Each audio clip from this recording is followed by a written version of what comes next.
Charles Spencer Chaplin, el cómico más popular, icono del siglo XX y uno de los artistas más geniales e importantes de toda la historia del cine, nació en Londres en 1889. Era hijo de un actor inglés de origen judío, virtuoso del violonchelo y alcohólico, que abandonó a su mujer y a sus hijos y murió muy joven, y de Hannah, una cantante, bailarina y actriz que se hizo cargo de ellos. A los 5 años, Charles sustituyó a su madre, que estaba afónica, con la misma canción que ella cantaba. Tuvo tanto éxito que a partir de ese día comenzó a actuar Charles y dejó de hacerlo su madre, adquiriendo una gran capacidad cómica y mímica. Desgraciadamente, Hannah, alcohólica, se volvió loca y hubo de ser internada en un manicomio, dando comienzo para los hermanos Sidney y Charles un largo periplo por orfelinatos e instituciones de caridad que continuó al morir su madre, alternando con trabajos ocasionales en las calles de Londres y en el teatro, cantando y haciendo mimo y viviendo en extrema pobreza. A partir de los 12 años trabajó en varias compañías teatrales, hasta que con una troupe cómica llegó a Estados Unidos, donde lo vio actuar el productor Mack Sennett y lo contrató.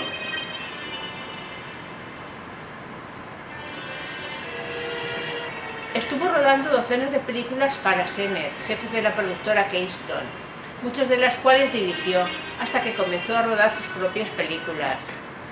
Entre 1914 y 1923, Chaplin interpretó, escribió, musicalizó, supervisó la fotografía, dirigió y produjo 69 filmes, creando el personaje más universal que ha dado el cine, Charlotte. Vagabundo, mezcla de pícaro enamoradizo, mendigo dandy, artista de la supervivencia, en el que confluyen multitud de sentimientos derivados de su mirada crítica y poética a la sociedad que le rodeaba. El mismo Chaplin dio a su personaje el vestuario y maquillaje que lo identifica, formado por prendas de vestir prestadas, los pantalones del gordo Fatty Arbuckle y el sombrero hongo del suegro de este, que tenía la cabeza muy pequeña, una estrecha chaqueta de Charles Avery y un bastón que el mismo Chaplin manejaba con soltura. Las botas eran tan grandes que para que se le sujetasen había de llevarlas con el pie cambiado, y todo esto lo acompañaba con un bigotito cortado bajo la nariz. Este personaje, que le acompañó desde sus primeros tiempos hasta la película Tiempos Modernos, fue creado y desarrollado durante 22 años. En 1919 rodó su primer largometraje, El Chico, obra social con elementos autobiográficos y su preocupación por los niños abandonados. Ese mismo año creó, junto a otras estrellas como Mary Pickford, Douglas Fairbanks y David W. Griffith, la compañía independiente United Artists. En los años 20 produjo varias de sus obras maestras. Fue una década muy convulsa debido a sus grandes escándalos sexuales.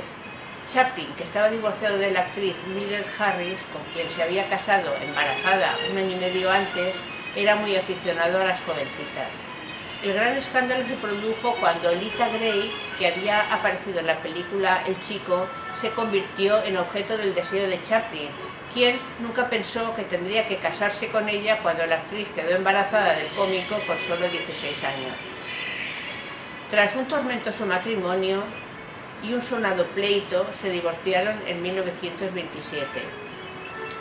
En 1933, Paulette Goddard se convirtió en su tercera esposa, divorciándose en 1942. Y en 1943 se casó con Oona O'Neill, hija del escritor Eugene O'Neill, con quien compartió el resto de su vida y con quien tuvo 8 hijos de los 11 que tenía el cómico. En 1925 dirigió La Quimera del Oro y en 1928 El Circo. En esos tiempos, el comienzo del cine sonoro vio caer a grandes directores y actores de cine mudo.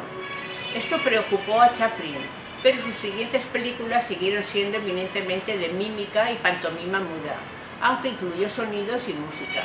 Su primera película hablada, El Gran Dictador, la rodó en 1940. Además de ser empresario, escribir el guión, interpretar y dirigir sus películas, Compuso también la música, aunque la faceta de compositor ha quedado un poco en la sombra. No sabía música, pero se valió de arreglistas para que pusieran sus ideas en el papel. También en esta faceta abundan datos y anécdotas. Por ejemplo, en Luces de la ciudad, un vagabundo quiere ayudar a una muchacha ciega que vende flores. El tema musical suena cada vez que aparece la muchacha o que el vagabundo piensa en ella. Esa melodía, cuyo título es La violetera, del maestro Padilla, aparece en los títulos de crédito de la película como compuesta por Charles Chaplin. El uso indebido de esta pieza desencadenó un pleito que interpuso en París el maestro Padilla, y Chaplin tuvo que pagar por ello una elevadísima suma.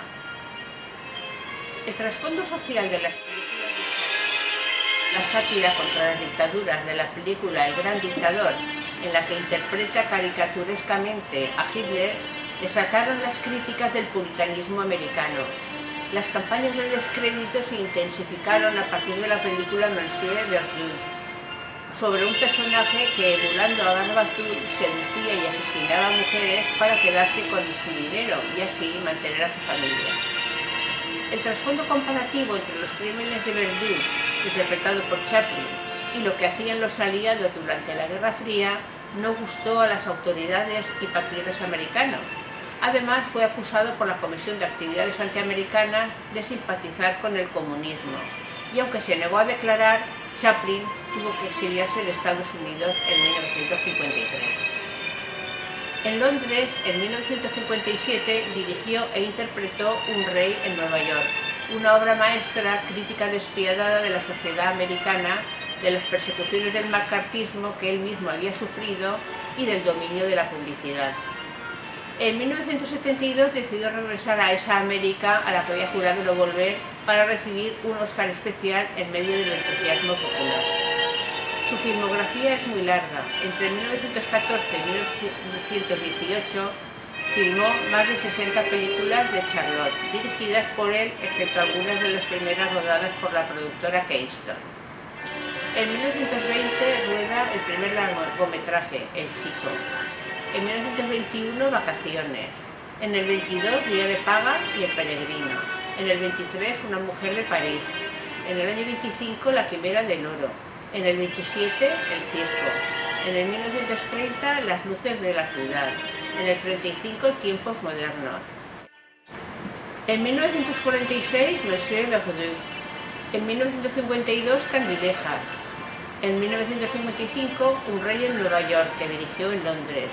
Y la última, en 1966, la única película que rodó en color, La condesa de Hong Kong.